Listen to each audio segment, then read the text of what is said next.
Matt Boggs has a question. Can you guys explain to me? I've never been a part of this live art scene. Okay, so like, Here, put it on my mic. how it was explained to me is that based on what we're playing as music, it's going to inspire him to paint what he's going to paint on the wall. Talk a little bit about, I mean, obviously you guys know a little bit more about this. I know it from the music side, but you guys kind of have a broader grasp of everything. How is what we're going to play going to inspire what he's going to do, and how might it be different tonight versus any other night Jeremy, you want to when we might not be there? Yeah, no, I'll take that question. Live art is something that's new to me, I guess, and maybe for a lot of your listeners it might be the same. Right. I'd like to hear kind of an explanation of like how things are going to be different tonight Right. versus any other night. Right. Okay. I'll just, if you want to start from a comparison standpoint, I'll start from a Brian standpoint. Brian vibes off of other people's creativity. Like, it's just straight up something that he does. When he's painting, he's listening, he's hearing everyone talking. He already knows what he's gonna do. Like, he already knows, but like it happening in this moment, he is so spontaneous. He's just one of, I don't know if he wants me to say this, but let's just say his brain, the way it works, is incredible. He might not to everyone be the epitome of fine art, because fine art is something like, if you go upstairs, there's fine art, right? Brian is spontaneous. Like at our last event, for instance, there was 4 bands scheduled to play, only 3 played for various reasons, but every band kind of influenced his motions. He's a performer. It's not necessarily like, hey, I want to do a mural and I'm just gonna go paint it and zone everything out. Like, he is in tune with everything that's going on in that room right now.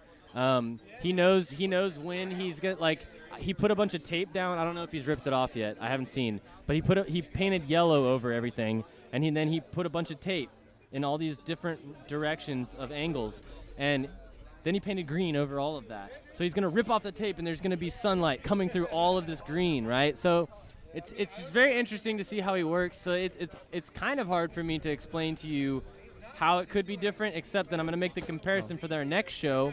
His concept is gonna be different. He's gonna have 2 mediums. He's gonna be both a performer of art and a performer of music, and he's gonna try to play with that. So he's very much a performer. Everything that he does is he's always kind of been the center of attention kind of guy.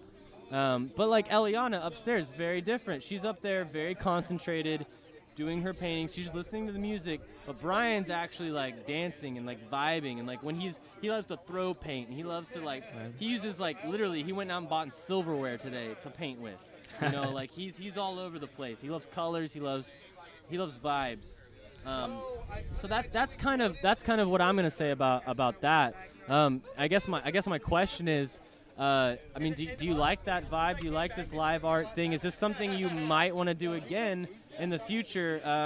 Maybe not at this salon, but at some place where we can make a concept happen. And you playing tonight, like, that's going to be crucial time for him to finish his mural, at least to the extent that people who are going to leave are going to see something, because he's going to finish it tomorrow because it's permanent. So obviously he's going to spend all night being here, but when you're playing, dude, he's going to just be going. I swear, because you guys are going to have multiple instruments. You're going to have, vocals. I mean, what is it, 3 of you, 4 of you singing? 5 of you singing. Wow. So, it's going to be, he's going to vibe off of that. So, and just kind of in a general way, I don't think anything happens in a vacuum. Maybe it's not necessarily true. Maybe sometimes people just lock themselves in a room and create some great art. But generally, you're influenced by everything that's around you. It's important. Space is as important as anything else that can go into it, and what's going on around you can really affect what you would produce. I don't know. Live art with other things going on is different than just a live art where the person can be totally focused in on just one thing, versus being part of a community and a group. And I feel like that's really what these kind of shows are about, is getting artists together and interacting, and not just being isolated entities out there in this cold world, everybody trying to make it for themselves. It's a family kind of thing, and we make and create together. I don't know. That would be my 2 cents. It's not so much about what you can do per se, but what you have to say, kind of, as an artist. Yeah. I think that's what he's kind of trying to do. And as a musician, I think a lot of times it becomes like, what can you do? Yeah. But it really should be about, what are you trying to say, or what can you say? Right on. I think that's what he's doing. And if we, as musicians, can play something that inspires him to say something different, or maybe say it in a different way, maybe not different, like, not to say that anything he's saying is wrong, but maybe we can shape what he's saying. Right on. I think it's cool. It's this live art thing. It's just very new to me, and I was curious to kind of get your all's take on it. Well, I don't know. At least It's just curious to me that what he's going to do tonight is different than something he might do had we not been there. I imagine it would be more of a grounding factor where you'd very easily kind of get lost in something while you're making a piece. But with this, there's so much else going on around you that it kind of bring you back to the community and the whole earthiness of the thing, where it's it's something organic that comes from everything that's around you, and it's not just kind of something floating out there in the ether that we grab and pull down to man. It's organic, and it's created amongst people rather than just kind of out of a vacuum. Compared to when you're recording a song, you want to track a guitar part. Like, we're gonna hit this lead guitar part here, and maybe the guitar player isn't totally happy with what they did. Maybe they didn't hit all the notes they wanted to hit. But in that moment, like when they were recording it, it was raw. It was kind of like, this is what you did in that moment. Forget like how great it was technically, but this is what you did in that moment. It's borderline brilliant, because of when it happened. Not so much because of how you did it, right? Because like it happened and we were all there. Right. It's a moment. It's a. Right. It changes time. Changes the whole space more than it does like any one piece. Maybe like changes the experience of it. Like anything that I would buy tonight, I would not only have the piece and what it means to me, but every time I looked at it, it would remind me of this whole experience. And it's really how we build. That's what makes it special, I think. Yeah, I totally agree. That's what's cool about tonight, and that's why I'm very excited. Yeah, this is the most awesome thing that I've ever been a part of, man. And if anybody, there are art communities like this all around where people could be doing this. You feel like they're not that big in Dallas yet? No, I don't. Dallas is behind the times, correct? Well, I don't know. You're more involved in the scene here than I am. Then so I'm going to go ahead and say it. Yeah, okay. I think Dallas is behind the times. Yeah, no, I really can't argue. My sister is fine arts. She tried to do things here in Dallas and just could never really get them off the ground.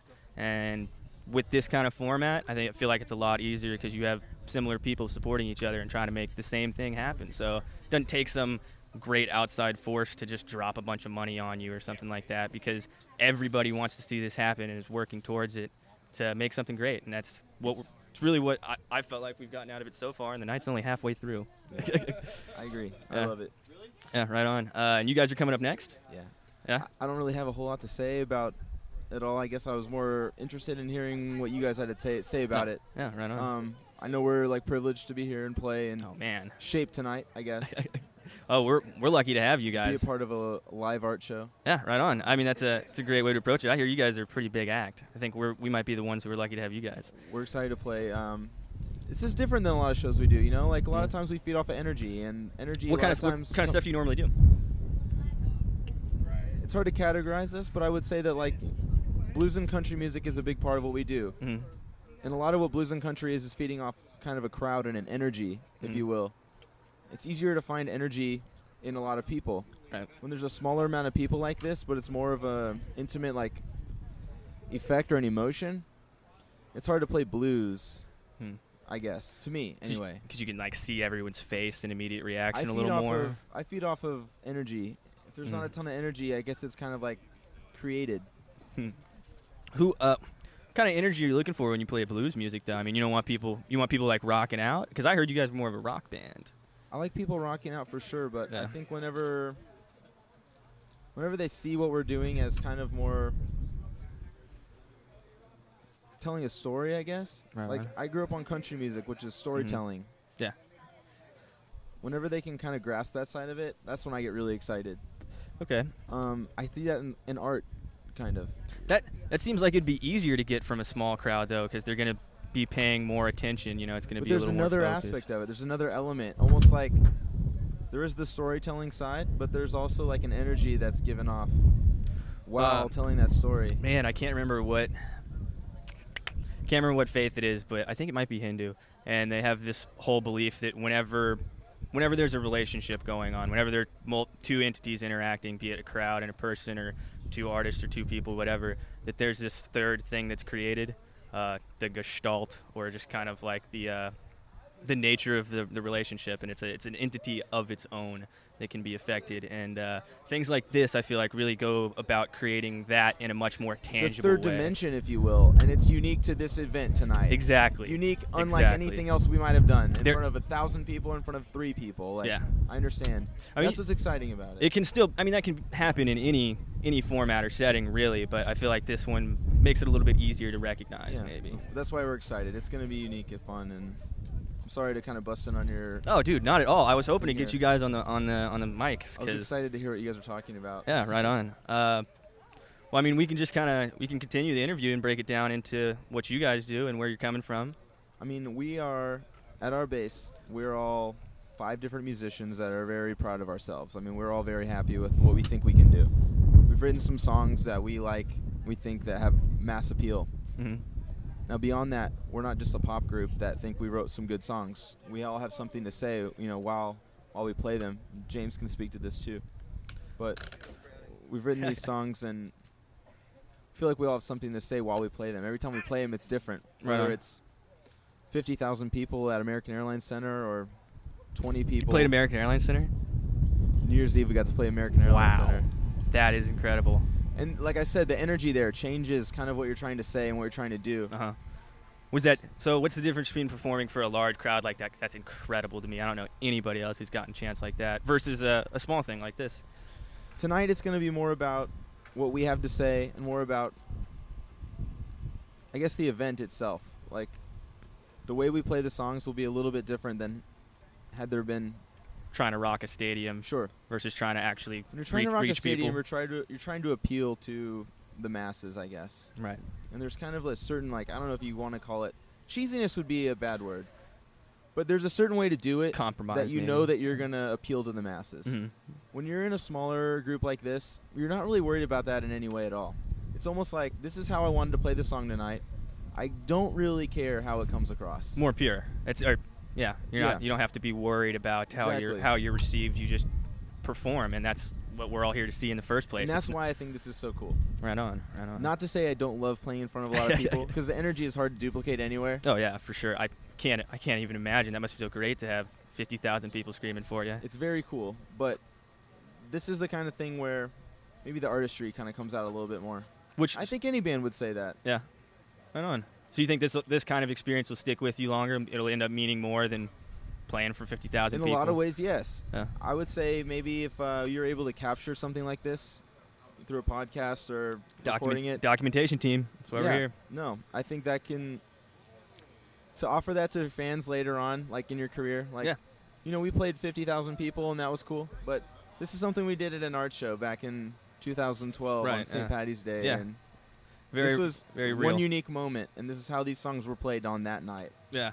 I think it's neat. Yeah, you can get recordings that you may never otherwise have, or play. Yeah. You can reach depths that you maybe never otherwise would have reached. Influenced by things we're not influenced by regularly, like some cool paintings on the wall. Have you been around and seen everything? Yeah, it was great. It's incredible, right? Just to walk around and see what he's doing, it's neat, Yeah. All right, so we talked about where it came from. What's the process? How do you guys sit down and hammer something out? Welcome, is this a full band joining now? Is this what we have? Welcome, Stevie G, Matt Murrow. You guys all want to introduce yourself on the mic? I think that'd be great. And the Brownie Monster. I'm Stevie G. I play guitar and write songs with Matt. Matt Murrow's the bass player. He's a humble soul. All right, on. I'm James. I'm Steven's brother. I play drums. And he's eating brownies. He's also the Brownie Monster. Let me fill you in on what we were talking about. They were kind of talking about how we come. Well, I guess you can ask. That was Brown Eye Monster. My bad. Yeah. It's not for kids. We were kind of talking about how a live art show is different than maybe playing in front of a bunch of people. What I think's cool is, he's going to be painting, and what he told us is he's painting to partly the emotion that we bring to the table. Yeah, right on. So it's not just the songs, but it's what we have to say about the songs that's going to influence what he has to say about his painting. And I really think that's cool because it kind of says, you know, like, this is my interpretation, and from that it's going to influence his interpretation of a completely different project. Right on. And to us, like, we're not going to do anything different, except it might make us get into it more because we're going to really think, what does this song mean to me, deeper than just what lick can I play right now. Because right on. We're going to try to really influence emotion more than anything else. So like maybe less focused on the technical aspects and really just like hitting all the notes you want and getting it right, and more important is the feeling that you can get across to people. It's not what's the coolest note I can play right now. Me and Matt talked about this earlier. It's more about what do I think about the song. And the way I look at solos, and we all do, is what do I have to say right now about this song? So right now, what do I have to say about, in this next 30 seconds, what does this song mean to me? Right on. And it might mean something different tonight than it did last night, and looking at his paintings might change that. Yeah. So, like, to us, that's exciting. Like, right that's on. what music and art, that's why it's all It can. I mean, collaborates. it's these songs. I'm you know, they're things that you've done and that you know, and they're their own kind of entity or being that you guys have explored in many ways, but when you bring them to someone else who's also doing that kind of thing and has this other entity that they're creating, now these two things interact and they become whole new things that never probably, I mean, they couldn't evolve in that way without the other person's art completely. working It's not too. just this is the arrangement we're gonna play it. It's, well, what do I think about this song tonight? And it changes when we look at painting. Like, Matt might sing something different, I might play something different. Yeah, right and on. Like, to us, That's really we're cool. all gonna feed off each other from that, and like, which is cool. Yeah, right on. I mean, that to me is what this whole thing is about: is getting artists to come together to, I don't know, plumb new depths or create new spaces for their art to evolve together. Really, Yeah. Artists pushing each other further. Yeah, and it's like we all kind of push each other. Like, me and Matt will look at each other, and he'll sing something different and kind of smile at me, and it'll make me play something different. And in turn, me and the keyboard player will play a solo different, and we'll trade off. You guys are And, riffing like, at that point. It's not. At that point, it's like, It's not so structured. we're building a song together, not just one person saying, look Oh what I man. can do. Yeah. And like, that's what's really cool about it. We all do it together. Kind of in the same way that whatever he's painting on the wall might inspire us to play something different. And again, that goes back to what we were saying, like, tonight is a unique night. Right. Well, you guys have your dynamics. You've kind of, you've played around enough with each other. It's awesome to get other artists involved, you know. It's fun to do different dynamics than what we're used to, because like, it's going to change what me and Matt both do, plus the rest of the band. So to us, like, the fact that you don't know exactly what's going to happen is way more exciting Oh, than yeah. knowing what's going to happen. Oh yeah, definitely. Man, I'm. Seems like that's how he paints too. Oh You know? yeah. He kind of knows what he wants ultimately, but maybe not exactly how he's going to get there. Yeah. Exactly. It's unique. You want to explore how you're going to get there in the moment, because that way it really is true to what you're feeling. Yeah. Oh, right on. Man, I cannot wait to see you guys perform. I really and his mural's really coming together. I can't wait to see how that Yeah, turns it's gonna out be too. fun. Yeah, man, I am just stoked in general. So the other thing I was trying to ask your bandmate here, we kind of talked about maybe a few sources of inspiration and stuff like that, but when you guys sit down to hammer out a song or to make something new, how does that go about? Like, How do we create it? Or- yeah, the process, A lot of, like, so we co-write a lot of songs, me and Matt do, but we also both write on our own. And like, honestly, the way that we write is, it's not always like, let's write a song right now. Like, a lot of times I'll wake up at 2 a.m, or he'll just have to get a song out, and like, all of a sudden you have all these thoughts in your head, and it's like a melody comes to mind. It's like, I gotta get this out. Right. And like, sometimes I write a song in 15 minutes. Sometimes I think of a concept and it takes a few months to get out. Right. But like, it depends on the moment. The coolest moments are when you just like you sing something. This might sound weird, but a lot of times, like in the shower, Yeah. I sing. I always sound best in the shower. And, Great acoustics. Exactly. Like, and literally, I'll get out of the shower and I'll get dressed real fast and I'll run to my guitar and notepad and Right. write down what I just did. I'm like, that was awesome. Yeah. And then I hope when I hear it again the next day, it's still just has as the awesome. same thing, yeah. And if it is, it's like, wow, that worked. And that's Yeah. how we write some of our songs. Oh, right on. Or like, sometimes one of us will have an idea, and then me and Matt will talk about, what does this mean to us? And then from there, you kind of like, but a lot of times it's honestly just like inspiration that just comes. And like, sometimes you have to think about, okay, I want to write about something different. So you might have to like creatively think, but once it happens fast. Yeah. For us at least. Right on. No, I feel like that's probably the case for a lot of artists, but there still is a lot of craft, right, that goes into. I mean, once you get an idea and it hits like that, like a flash where you just know what to do. Then you have to go back and kind of tweak and work and figure out how it's going to work with the rest of the group's dynamic and that kind of thing. Exactly. I mean, I always like to get the song out, and I don't like to harp on editing at first because I like to say I'm gonna get my emotion out because that's what matters. And then let's edit, and I'm gonna ask people, be brutally honest, what do you think about this song, and let's constructively make it better. Yeah. And like sometimes the song's good and there's something missing, and all that's missing is like the keyboard player. Jamie will just throw something down, and we're like, oh, all right. My brother will throw a harmony down, and we're like, wow, that's what that needed. Yeah, that filled out. Yeah. It's just someone else in the band adds a dynamic we didn't expect. Yeah, and that can finish the song. But I agree with you that editing is it's something that even though you don't always like to do it, I think it's kind of necessary myself. Yeah, I'm not a big fan of editing. I wish everything could just be off the cuff, spontaneous and great, but rarely the case. When you get those are the greatest moments. Like we both, this is kind of funny actually. 2 songs we're playing tonight, Chance of Rain and Nothing But Me. He wrote Chance of Rain, I wrote Nothing But Me.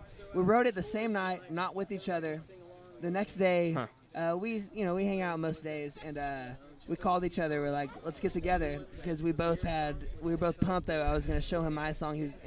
And I didn't know this, but he was going to show me his song. Yeah. And he's like, man, I wrote this in like 20 minutes. It's like, dude, I wrote this in 20 minutes. They were completely different songs, completely different feels, but like there was no editing involved. This is the song. I had to get it out. He had to get his out, and they both just worked. It's just sometimes when it works in like 15 minutes, it's really nice. Which one do you think, or I guess which one do you get more value from? Which one really means more to you? A song that you just get out and it's like, wow, that was it. Or a song that you've maybe worked on for months and really tweaked and put a lot of elbow grease and rearranging stuff. Which one's? That's a good question. As a songwriter, I would have to say that the songs that you come up with a concept and you really dedicate your time to, it's a challenge. Sometimes, like I'm writing a song right now called "I Blame John Wayne" and it's not done yet. Okay. And there's a lot of concept going into the song. That it's not just like let's write down and see what happens and it works. It's a lot of like the personality. I'm creating a character, and I want to make sure that the personality of the character is very precise of what I want him to be. I want him to be raw and edgy, but I want him to really have a sympathetic value of he's trying to do the right thing, even though it might not seem like trying to paint a whole character arc. Yeah, so like that is more challenging, but when that song's done, it's almost done. It's going to be completely more rewarding because put in so much time. But sometimes a song you write in 10 minutes, there's no better feeling than just being like, that'll be the one you go back to. Yeah, on a bad day, you'll go listen to that one and be like, all right, no. I feel good. Like, I'm that's still the song good. I wanted I'm to good. Get out. Yeah. But obviously, like you're an artist, you're like whatever you conceptually work on, and once you get exactly what you wanted out of that concept, there's no better feeling. Right. Than that. Yeah. Like, that's really cool. Right. For sure. Man. All right. So we've got through the inspiration, the process. I wish I had more of you guys on to talk about how you make it like a sustainable thing, how you turn it into a life, because that's what you guys are doing. You're doing your art to live off of, yeah? Yeah, exactly. That's what we do. Yeah. So do you mean like? How'd you guys get off the ground initially? How do you turn your art into something that is world sustaining for you guys? Really, we've all been playing with different bands. Like I've been playing with Matt since high school, my brother for a while too, and we've all been in different bands. And like when this band basically combined, we've all been through it a little bit. And we played different bands, and we knew, okay, this is the sound we want, and this is kind of like the persona we want. And like now we know we can book shows, so let's just go for it. And like from there, it's like let's see what character happens from it, Right on. And like kind of get that character, and like we all book shows and have people to help us book, and from that, like that's how you. Do you guys manage your own business, or do you have like a No, we have Matt Page is the guy that actually helps us out, helps us manage. But besides that, we do it ourselves. Yeah, right on. And we were just really hungry and want to do it, so like we're like, booking isn't what we want to do the most, but we need to. Right. So all of a sudden we got excited about that, and it kind of helped out. Yeah. So like, but the biggest thing is, if we get to play 4 times a week, we get to play music that we wrote and covers that we put our own perspective on in front of a ton of people and sell our CDs and get people to know us. So like, it's just exciting to us. Now that we have product, it's like someone actually gets to bring us home with them, and like that's what kind of like inspires us to book shows. Okay, so what I'm hearing is the biggest step to getting your art from a formative phase to like a actual sustainable part of your life is really having a product formed out that you're excited about, one, because everything's going to follow from passion and excitement, and I guess really boiling down and having a quality product to put out. You know, it seems like the process is, well, it's going to be ongoing to actually get something that's sustainable. You've already got to a place as a group and as a band where you're excited about not only what you guys could do, but what you've already got, and people need to hear it. You got to get it out what there. We have, and like at the same time, we always joke about that whatever we write lately is our favorite because we just wrote it, and so then it takes a little time. Right. If it stands the test of time, we know it's a good song. Yeah. But to add on to that, honestly, like, it might sound a little boring, but like the business sense has helped us, like knowing like, all right, we need to play as many shows as we can, and we need to do this and that. But like, so that has helped us get shows and like get more fans. But I think what actually keeps the fans and gets them to want to buy our stuff is that they can see on stage we're excited about what we're playing. Right. Like before, if you're not ready, it's not going to work. But like if they look at our eyes and we're like pumped about what we're playing, they're going to want to be a part of it because we're having fun. Right. And we are having fun. Like when we're not playing on stage, we're playing in front of no one for fun. Yeah. So it's like, because we do that anyways, it's a really fun process. It's not hard. It's not forced. It's just passion coming out, man. That's great. You know, it's like me and my brother have been playing forever, and with Boggs too.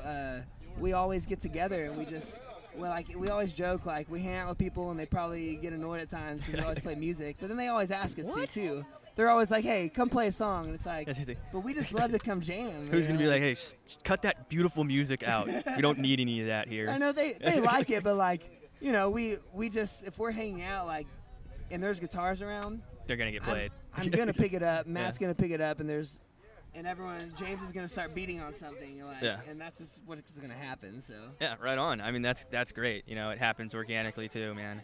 Yeah. And I think you guys need to get on stage soon. I really want to see you guys perform. Big ticket. Well, yeah, if you go to prophetsandoutlaws.com, right on. That's where you can check out videos of us, our songs, and then we're on iTunes, Facebook, Twitter, all that stuff too. Right on. One more time, website. It's www.prophetsandoutlaws.com, and you can check out videos on YouTube. Go to Facebook, go to Twitter. Twitter, Prophets and Outlaws, all the same Twitter, across the board. Prophets and Outlaws, Facebook, Prophets and Outlaws. Are you guys big up on the social media, putting out where you're going to be, your shows, stuff like that? We definitely put out every show we have so everyone can come see us. Right on. It's a lot in the Metroplex, but you know we're going to Lubbock and New Mexico soon, OU, and everywhere else. So. Yeah, right on, dude. And thanks for talking to us. Man. Oh man, awesome. it's been so great. You guys were definitely one of my best interviews for sure. Oh, great. So thanks so much for coming out and being a part, man. Instead of collaborative, we kind of took turns, I guess. Hey, I like that. Yeah, no, that's why we're all here. We're all here working together to make something great. One last sign off. It was great hearing from Prophets and Outlaws. These guys are amazing. Check them out on Facebook. Check them out on Twitter, and lots more great art to come.